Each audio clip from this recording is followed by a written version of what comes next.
Hello everyone, ఇదొచ్చేసి Sri Rama Navami vlog అనమాట. First పొద్దున లేచాక పూజ అది చేసేసుకున్నాం. అయిపోయిన తర్వాత వడపప్పు, పానకం, ఇంకా ఇంట్లో స్పెషల్స్ ఉంటాయి. పులిహోర చేసాం మేమైతే. అయిపోయిన తర్వాత గుడికి వెళ్ళి మంచిగా సీతారాముల కళ్యాణం చూసి దర్శనం చేసుకొని అక్కడే భోజనం చేసుకొని మంచిగా వచ్చేసామన్నమాట. సీతారాముల కళ్యాణం ఆ రోజే మంచిగా చూస్తాము. అసలు టెంపుల్ అయితే ఖాళీ లేదు ఆ రోజు మాత్రం. ఫుల్గా జనం ఉంటారు. ఏ టెంపుల్లో అయినా సరే ప్రతి టెంపుల్లో మంచి కళ్యాణం జరుగుతుంది. ప్రతి టెంపుల్ ఖాళీ ఉండదన్నమాట. ఇంకా కళ్యాణం అది 12కి స్టార్ట్ చేశారు. అదంతా అయిపోయేసరికి 2 o'clock అలా అయింది.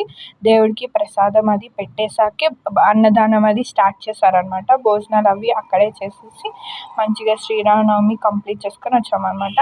పానకం స్పెషల్. అసలు శ్రీరామనవమి అంటే నాకైతే పానకం చాలా ఇష్టం. ఆ రోజే తింటాం. ఉగాది పచ్చడిలకు శ్రీరామనవమికి మనకి పానకం అలా అనమాట.